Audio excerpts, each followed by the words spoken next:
മേധയുടെ പുതിയ ക്ലാസ്സിലേക്ക് എല്ലാവർക്കും സ്വാഗതം. ഇന്ന് നോക്കാൻ പോകുന്നത് PYക്കും അതിന്റെ റിലേറ്റഡ് ഫാക്ട്സുമാണ്.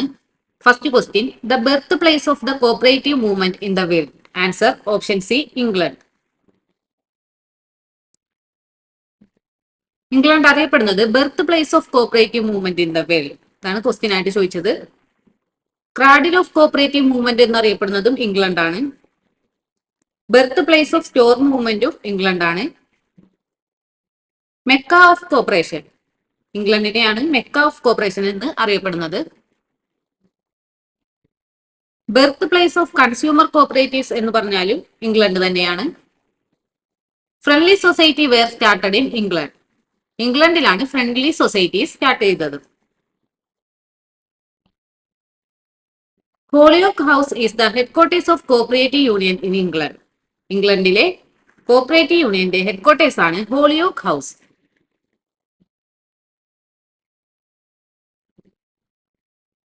റോബർട്ട് ഓവൻ ആണ് father of cooperative movement in the world എന്നറിയപ്പെടുന്നത്. റോബർട്ട് ഓവൻ ജനിച്ചത് 1771 മരണം 1858. വേൾഡിലെ കോപ്പറേറ്റീവ് മൂവ്മെന്റിന്റെ ഫാദർ ആണ് Robert Owen. Father of modern cooperative movement, അതും റോബർട്ട് ഓവൻ ആണ്. റോബർട്ട് ഓവനെ വിശേഷിപ്പിക്കുന്നതാണ് ഇനി പറയുന്നത്. Father of English socialism, father of British socialism, father of labor welfare activities, father of personal management, father of distributive cooperation. Socialism, British socialism, labour welfare activities, personnel management, distributive cooperation, ഇതിന്റെയൊക്കെ father എന്നറിയപ്പെടുന്നത് Robert Owen ആണ്. Born in 1771 May 14 at Newtown, England. May 14, 1771 Robert Owen ജനിച്ചത് ഇംഗ്ലണ്ടിലെ ന്യൂടൗണിൽ. Utopian socialist എന്നറിയപ്പെടുന്നത് Robert Owen ആണ്. Robert Owen is also known as the founder of cooperative ideology. Cooperative ഐഡിയോളജിയുടെ founder Robert Owen ആണ്. The famous cooperator who was against all religions. എല്ലാ മതങ്ങൾക്കും എതിരായ ഒരു കോപ്പറേറ്റർ ആണ് Robert Owen, the famous cooperator who was against all religions. 8 hours labor, 8 hours recreation, 8 hours rest is the slogan related with Robert Owen. Robert Owenമായി ബന്ധപ്പെട്ട സ്ലോഗനാണ് 8 hours labor, 8 hours recreation, 8 hours rest. Robert Owen died in 17 November 1858. 1858 November 17 Robert Owen മരിച്ചത്.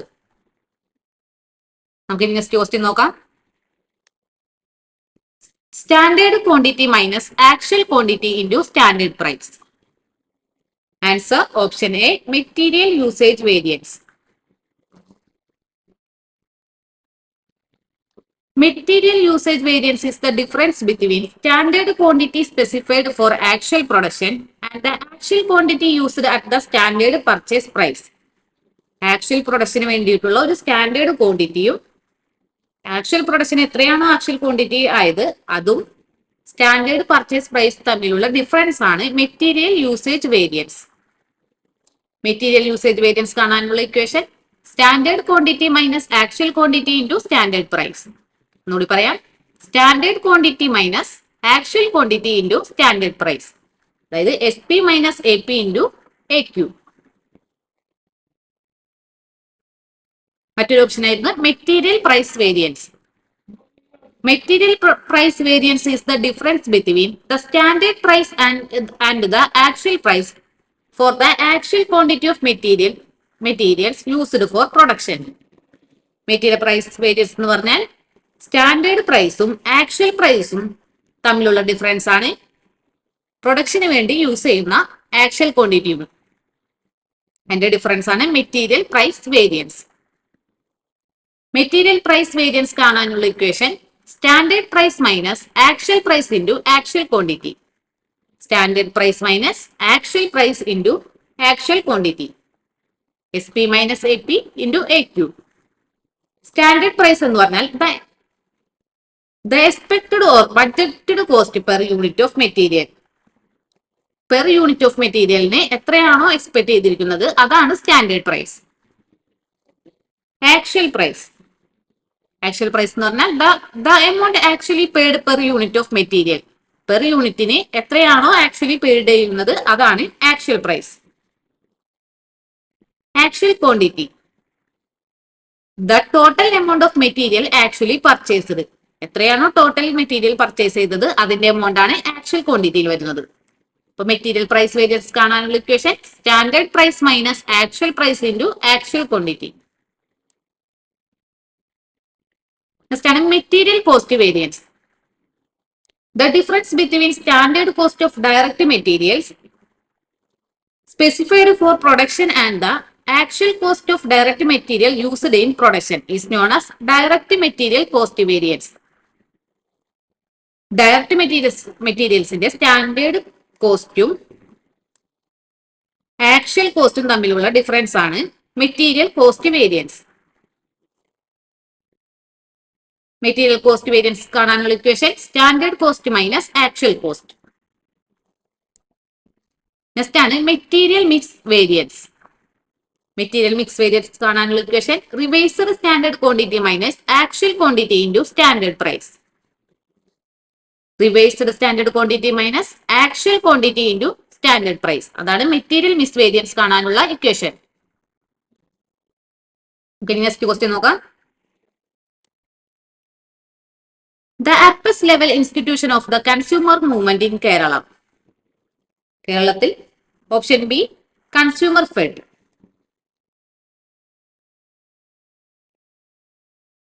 Consumer ഫെഡിന്റെ full form ആണ് Kerala state cooperative consumer federation limited. Kerala state cooperative consumer federation limited. Register ചെയ്തിരിക്കുന്നത് September 4, 1965 functioning ആരംഭിച്ചത് October 7, 1965. Consumer fed register ചെയ്തിരിക്കുന്നത് Travancore Cochin cooperative societies act 1951 പ്രകാരമാണ്. Travancore Cochin cooperative societies act 1951. Consumer ഫെഡിന്റെ headquarters ആണ് Kochi. Consumer ഫെഡിന് 3 റീജിയണൽ ഡിസ്ട്രിബ്യൂഷൻ സെന്റേഴ്സ് ഉണ്ട്. എവിടെയൊക്കെയാണ് നോക്കാം. തിരുവനന്തപുരം, കൊച്ചി, കോഴിക്കോട്. ഈ 3 സ്ഥലത്താണ് കൺസ്യൂമർ ഫെഡിന് 3 റീജിയണൽ ഡിസ്ട്രിബ്യൂഷൻ സെന്റേഴ്സ് ഉള്ളത്. കൺസ്യൂമർ ഫെഡുമായി ബന്ധപ്പെട്ടതാണ് നീതി സ്റ്റോർ. നീതി സ്റ്റോറിന്റെ വർഷം 1997. നീതി മെഡിക്കൽ സ്റ്റോർ അതും കൺസ്യൂമർ ഫെഡുമായി ബന്ധപ്പെട്ടതാണ്. അതിന്റെ വർഷം 1998. കൺസ്യൂമർ ഫെഡിന്റെ നോട്ട്ബുക്ക് ബ്രാൻഡ് നെയിമാണ് ത്രിവേണി. LPG ബോട്ടിലിംഗ് പ്ലാന്റ് പാലക്കാടാണ്. അതറിയപ്പെടുന്നത് നീതി ഗ്യാസ്. സുനീതി ഗ്യാസ് ലോഞ്ച് ചെയ്തിരിക്കുന്നത് 2007. ഇതെല്ലാം കൺസ്യൂമർ ഫെഡുമായി ബന്ധപ്പെട്ടതാണ്. ത്രിവേണി സ്റ്റേഷനറി ഡിവിഷൻ അത് കുന്നംകുളത്താണ്. കൺസ്യൂമർ ഫെഡിലെ സ്റ്റോക്സ് മെയിൻ ആയിട്ട് 2 തരത്തിലാണ് ഡിവൈഡ് ചെയ്യുന്നത്. മെയിൻ സ്റ്റോക്കും റീറ്റെയിൽ സ്റ്റോക്കും. Main stock is under the control of secretary or authorised person. Main stock സെക്രട്ടറിയുടെ അല്ലെങ്കിൽ ഓതറൈസ്ഡ് പേഴ്സന്റെ കൺട്രോളിലായിരിക്കും. Retail stock under the control of salesman or storekeeper. Retail stock സെയിൽസ്മാന്റെയോ സ്റ്റോർ കീപ്പറിന്റെയോ കൺട്രോളിലായിരിക്കും. Terms related to consumer fed. Consumer ഫെഡുമായി ബന്ധപ്പെട്ട terms നോക്കാം. Trade deposit, double compartment system. Double compartment സിസ്റ്റത്തിന് തന്നെയാണ് വാല്യൂ കൺട്രോൾ സിസ്റ്റം എന്ന് പറയുന്നത്. Active price policy, patronage dividend, purchase bonus, inventory control, window dressing. ഏതൊക്കെയാണ്? Trade deposit, double compartment system or value control system, active price policy, patronage dividend, purchase bonus, inventory control, window dressing. ഇതൊക്കെയാണ് consumer ഫെഡുമായിട്ടുള്ള relate ചെയ്തിരിക്കുന്ന terms. നമുക്ക് next question നോക്കാം. 10/20/2025 question paper ആണിത്. Question which section of the KCS act 1969 deals with cooperative revival fund scheme? Answer option B section 57E.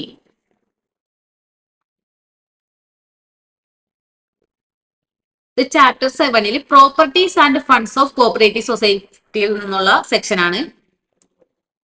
Section 55 മുതൽ 62 വരെയാണ് ഈ ചാപ്റ്ററിൽ പറയുന്നത് properties and funds of cooperative societies. Section 55 funds not to be divided. Section 55 funds not to be divided. Section 56 disposal of net profit. Section 56A disposal of non-banking assets. Section 57 investment of funds. Section 57A the cooperative development and welfare fund. ഒന്നുകൂടി നോക്കാം. Section 55 funds not to be divided. Section 56 disposal of net profit. Section 56A disposal of non-banking asset. Section 57 investment of funds. Section 57A the cooperative development and welfare fund. Next section, section 57B deposit guarantee scheme. Section 57C consortium lending scheme. Section 57D cooperative risk fund scheme. Section 57E cooperative revival fund scheme. Section 58 restrictions on borrowings. ഇതൊക്കെ chapter 7 പറയുന്നത് KCS act and റൂൾസിൽ. Section 59 restriction on ലോൺസ്. Section 59A valuation of property. Section 59B purchase of movable and immovable property by the society. Section 60 restrictions on other transaction with members. Section 61 provident fund. Section 62 gratuity. ഇത്രയുമാണ് chapter 7 പറയുന്ന section 55 മുതൽ 62 വരെ.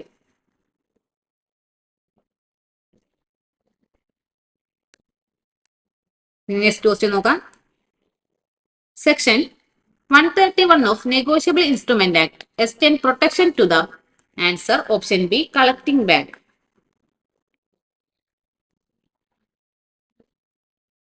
Important section of negotiable instrument act 1881. കഴിഞ്ഞ ക്ലാസ്സിൽ നമ്മൾ ഇതിലെ കുറച്ച് questions sections നോക്കിയിരുന്നു. ബാക്കിയും കൂടി നോക്കാം. Section 4 promissory note. Section 5 bill of exchange. Section 6 check. Section 6A a cheque in the electronic form. Section 6B A truncated check. Section 7 drawer, drawee, acceptor, pay. Section 8 holder. Section 9 holder in due course. Section 10 payment in due course. ഒന്നുകൂടി നോക്കാം. Section 4 promissory note. Section 5 bill of exchange. Section 6 check. Section 6A a check in the electronic form. 6B truncated check. Section 7 drawer, drawee, acceptor, payee. Section 8 holder. Section 9 holder in due course. Section 10 payment in due course. Section 11 inland instrument. Section 11 inland instrument. Section 12 foreign instrument. Section 13 negotiable instrument. Section 14 negotiation. Section 15 endorsement. Section 16 endorsement in blank and endorsement in full. Section 70 ambiguous instrument. Section 80 where amount is stated differently in figures and words.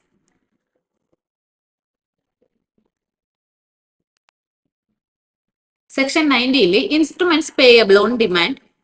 Section 20 inchoate instrument.